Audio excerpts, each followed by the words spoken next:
amigos, ¿cómo están? Estamos una vez más este viernes 16 de agosto desde la sala de redacción de El Observador, porque vamos a hablar de las noticias que han acontecido durante esta semana. Ayer fue el Día de la Madre, espero que todos hayan pasado un muy bonito día y todas las madres lo hayan celebrado, pero también fue un día caótico y de eso vamos a conversar en un momentito. Hoy me acompañan Tomás Gómez y Juan Pablo Arias. Un saludo. No sé si les tocó las presas del miércoles anterior, creo que sí, a todos nos tocó las presas del miércoles anterior. Y es que ayer, antes de comenzar esto, vamos a contarles que el director de tránsito, en una nota publicada en El Observador, don Osvaldo Miranda, habló de que normalmente hay 20 choques reportados a la policía de tránsito durante un día. Pues el 14 de agosto anterior, entre la 1 y las 6 de la tarde, aproximadamente se reportaron cerca de 50 choques, de los que recibió el reporte del tránsito. El caos fue vial, las presas duraron hasta 2 y 3 horas. Fue adelantar la Navidad o la temporada de aguinaldos a medio agosto, pero es que era demasiada la cantidad de presas en todo lado. Ojalá no sea premonitorio. Una premonición de cómo vamos a estar para Navidad. Pero bueno, hablemos esta semana, porque esta semana han ocurrido muchos hechos noticiosos, pero vamos a conversar de un incidente que ocurrió precisamente hace 8 días, el viernes por la noche, se dio a conocer cuando dos patrullas de la fuerza pública atropellaron, pareciera que adrede, según el video que circuló, a un perrito en Purral, en San José, y esto llevó una serie de acontecimientos. Vamos a hablar también del hecho noticioso de la semana, que creo que es la intervención del Banco de Cifin anunciada por el CONACYF, y por supuesto de la reunión de seguridad que tuvieron los presidentes de los 3 poderes de la República y a la cual de última hora también llegó el presidente de la República, Rodrigo Chávez, que había dicho que no iba a asistir. Pero bueno, arranquemos, porque hoy hace 8 días, en la noche, trascendió un video que a todos nos llamó poderosamente la atención. Llevó un rato, primero, mientras uno hace la verificación para poderlo publicar, que es donde se veían a 2 patrullas que le pasaban por encima a un perrito que estaba en vía pública. Un perrito que se llamaba Rocky. Vamos a ponerle ese nombre, que fue el que le dieron las representaciones de bienestar animal, que ya están llevando esto dentro de un juicio, porque es otro de los temas que vamos a conversar. Se judicializó de una vez y ya está en desarrollo en un juicio de flagrancia. Esto intenta darle un procedimiento mucho más express para determinar qué fue lo que pasó con esas 2 patrullas. En esas 2 patrullas, cada una lleva 2 policías, 2 oficiales, y en este momento está determinándose la responsabilidad penal que va a tener cada uno. Esto en el Poder Judicial. Dentro del Ministerio de Seguridad Pública también hay un procedimiento administrativo para saber qué fue lo que pasó y para poder entender cómo una patrulla primero le pasa por encima a un perrito. Ellos dicen, no era una mascota porque estaba en la calle, pero bueno, ya después la historia completa narran los mismos vecinos que es un perrito que llegó al barrio, lo han tratado de rescatar, como que tenía algún antecedente de violencia incluso, el animal, porque no quiso entrar a las casas, pero sí ha estado recibiendo alimento. Ya todo el barrio estaba encariñado con Rocky.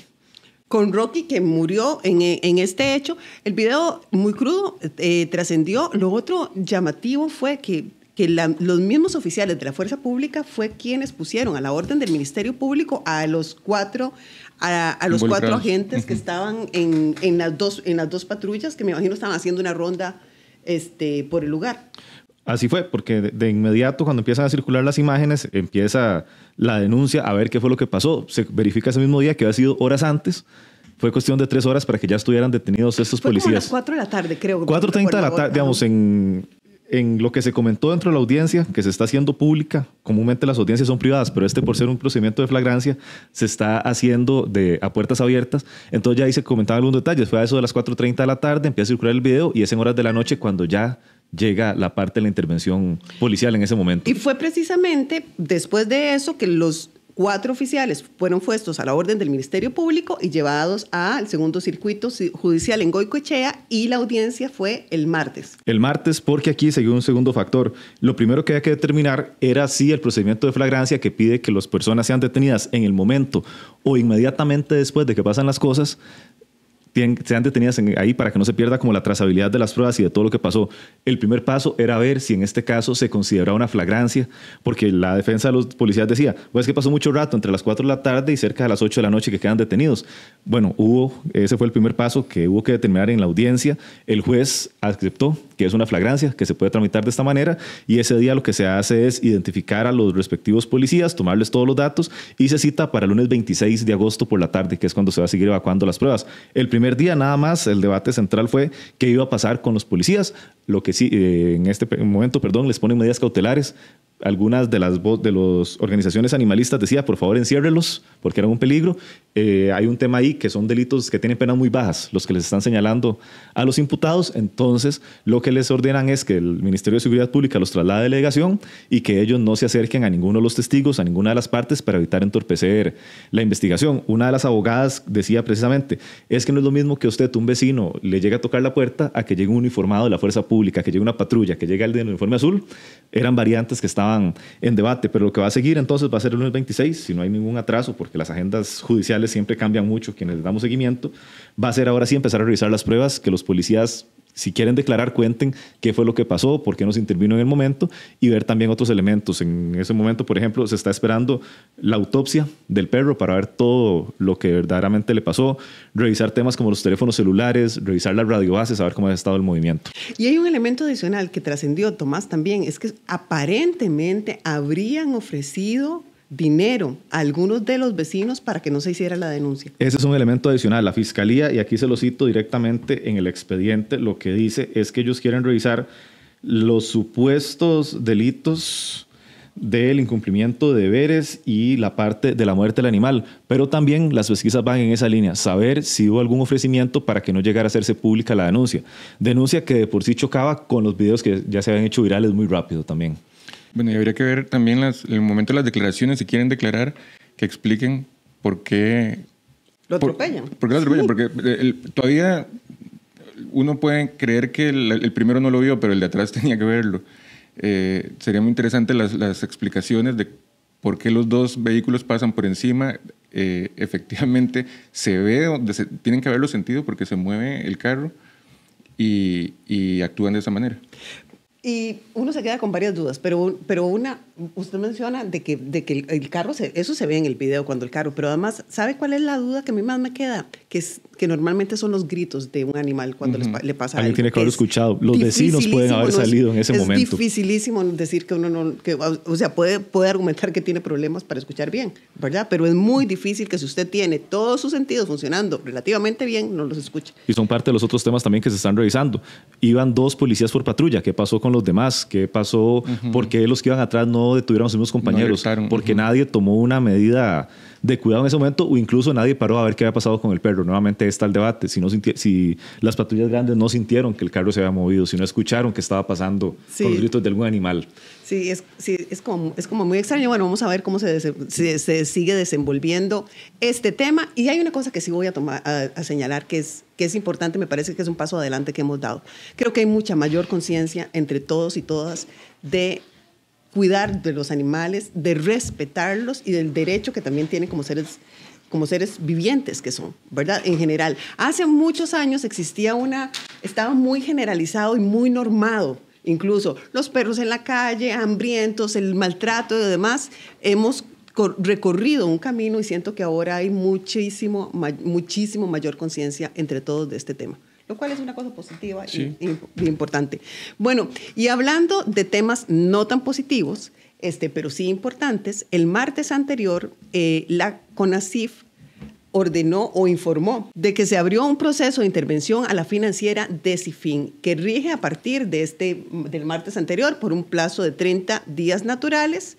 Es la segunda entidad, Juan Pablo, que es intervenida durante los últimos 3 meses. Anteriormente había sido Copeservidores. 3 meses antes, exactamente, el 13 de mayo se intervino Copeservidores, y los motivos son los mismos. Decía doña Rocío Aguilar, la superintendente de entidades financieras, que en ambos casos lo que se da es hay 2 factores importantes: mal gobierno corporativo, y con gobierno corporativo se refiere a las juntas directivas y las altas gerencias, las decisiones que toman estos órganos, la junta directiva y las altas gerencias, y a ocultamiento de información.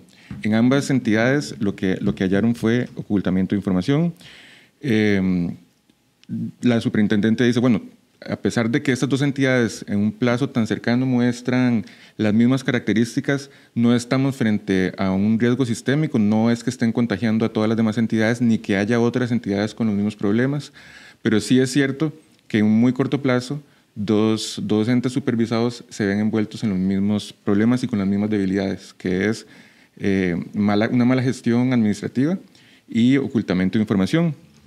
En el caso, por ejemplo, de CIFIN, uno de los datos más llamativos es que el índice de suficiencia patrimonial, que para que esté en un grado de normalidad tiene que ser superior al 10%, después de la revisión que hace su jefe de los datos verdaderos, pasa del 10.2% a menos 0,06%. Esto se debe a un déficit en las estimaciones de más de 10.000 millones. Las estimaciones son las provisiones que ellos deben tomar por créditos malos, digamos, que deben aportar para responder en caso de que no... Lo mismo pasaba o muy similar a lo que pasó con Copeservidores. Muy similar a lo que pasaba con Copeservidores. Hay un riesgo de impago muy alto que no están aprovisionando. En este caso llega a los 10.000 millones y representa una reducción del patrimonio del 85%. Entonces sí son dos situaciones muy similares en un plazo muy corto. Hablábamos en una nota que publicamos el día de hoy de que hay aproximadamente 1.000 clientes de CIFIN que se verían afectados por esta situación del banco.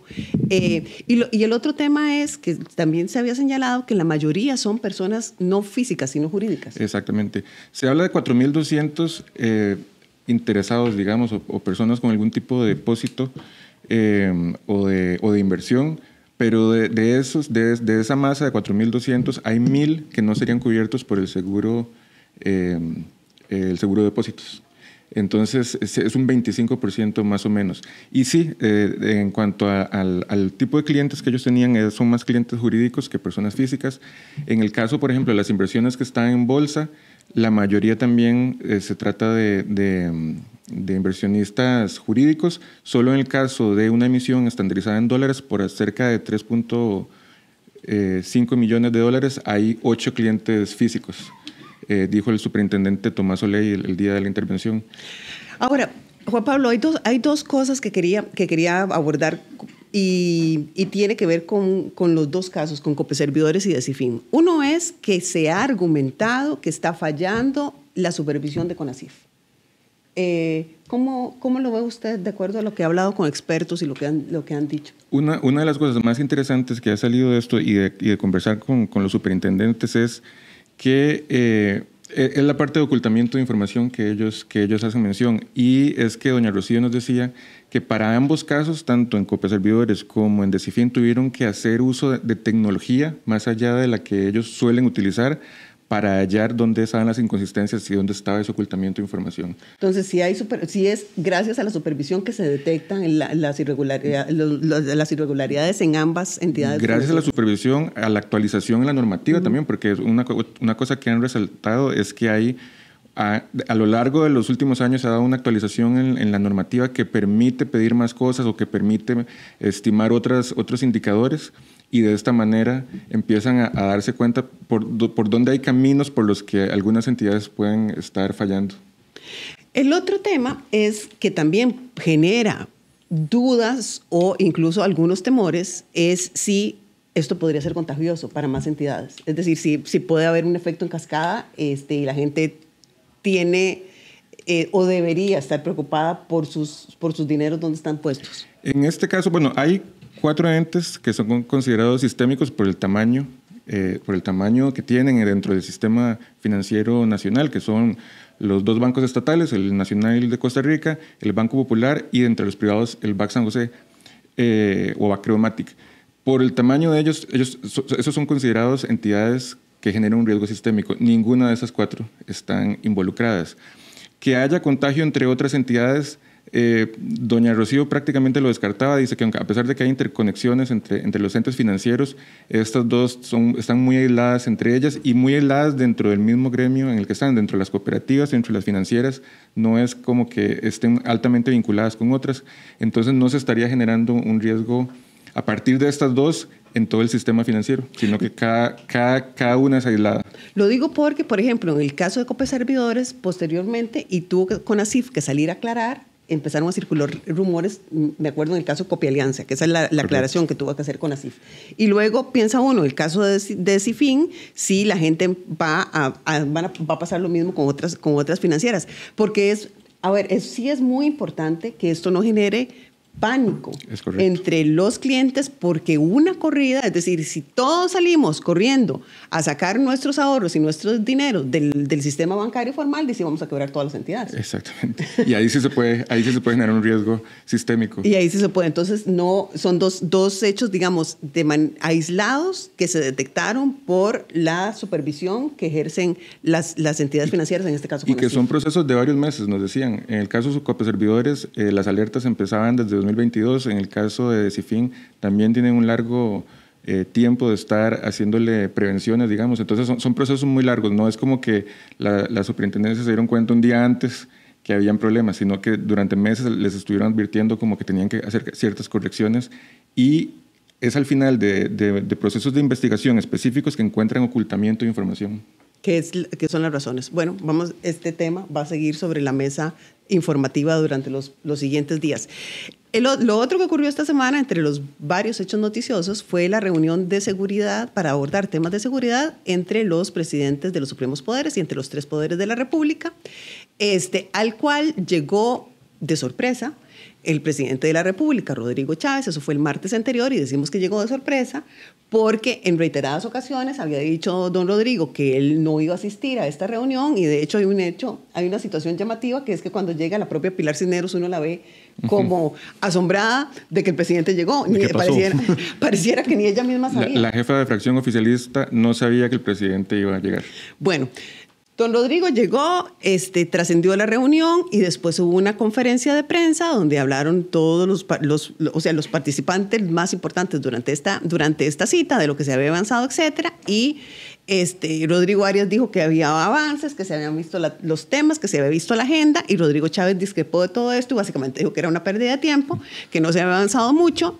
Que eso era como una reunión de seguimiento de la Asamblea Legislativa, que además no estaba a gusto porque no se había transmitido, y don Rodrigo Arias le contestó, y entonces lo que se generó al final de esta reunión fue una discusión donde se utilizaron términos como autoritario, demagogia. Lamentaron los dos presidentes, el legislativo y el de la República, diferentes temas. Bueno, y lo que evidenció nuevamente es como esas diferencias que, en lugar de acercarse cada día más, pareciera que se ensanchan entre el Poder Ejecutivo y el Poder Legislativo, por lo menos entre una parte del Poder Ejecutivo, del Legislativo, y el Presidente de la República. El comentario inicial era que algunos estaban viendo el vaso medio vacío y otros el vaso medio lleno, pero a partir de ahí empezó un intercambio donde los dos presidentes, los dos don Rodrigos, iban turnándose el micrófono y fueron escalando en algún momento un intercambio que no es normal que veamos en política costarricense. No, bueno, uno lo ha visto,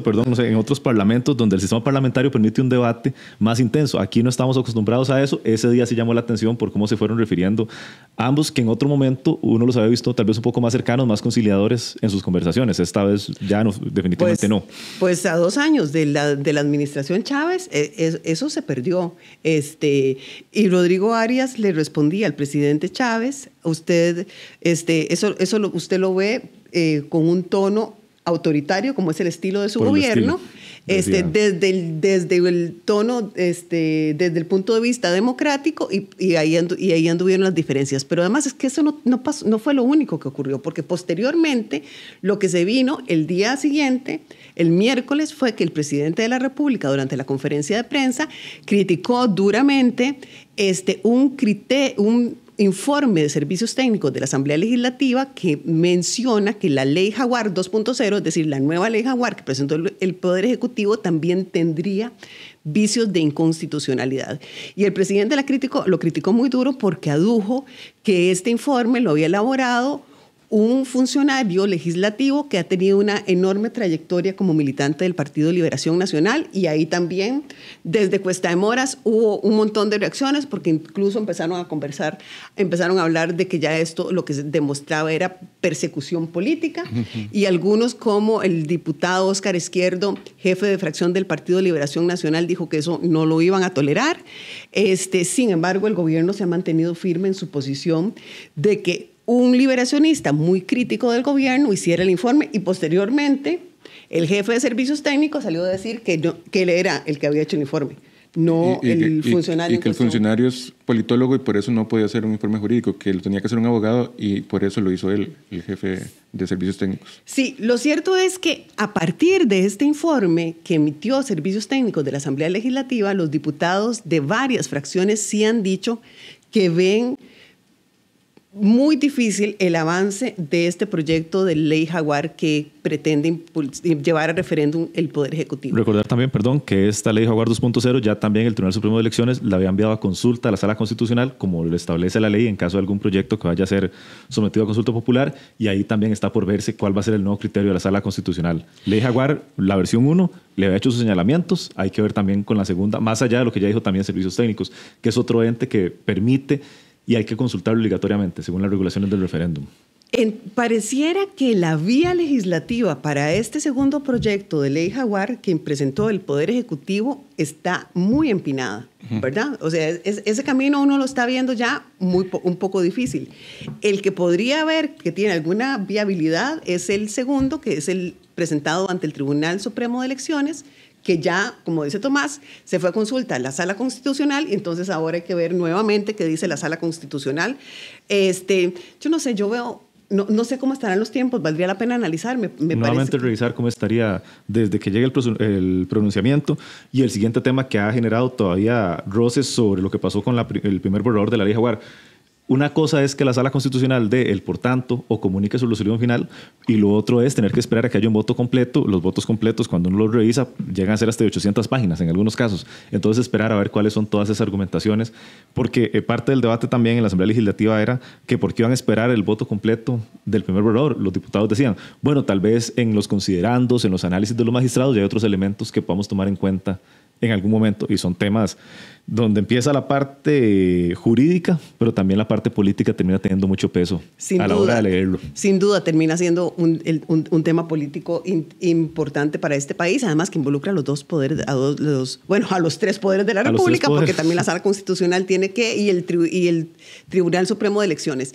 Y hablando de política, el próximo lunes arranca en Estados Unidos la convención del Partido Demócrata en Chicago, donde se supone que los demócratas van a ratificar a la vicepresidenta Kamala Harris como su candidata presidencial para las elecciones de noviembre próximo. Bueno, va a ser un tema que va a ocupar la agenda noticiosa para arrancar esta siguiente semana. De hecho, perdón, desde el fin de semana, el que le gusta la parte económica va a tener que estar pendiente, porque Kamala Harris va a estar anunciando el que sería su plan económico, que es lo que la oposición republicana más le ha criticado, que supuestamente la línea de Trump es más enfocada en lo económico. Hay que ver también cuál va a ser la línea que va a presentar Kamala Harris antes de su convención. En los temas de trabajo, el tema de economía. La debilidad de los demócratas en estos últimos 4 años ha sido el tema económico.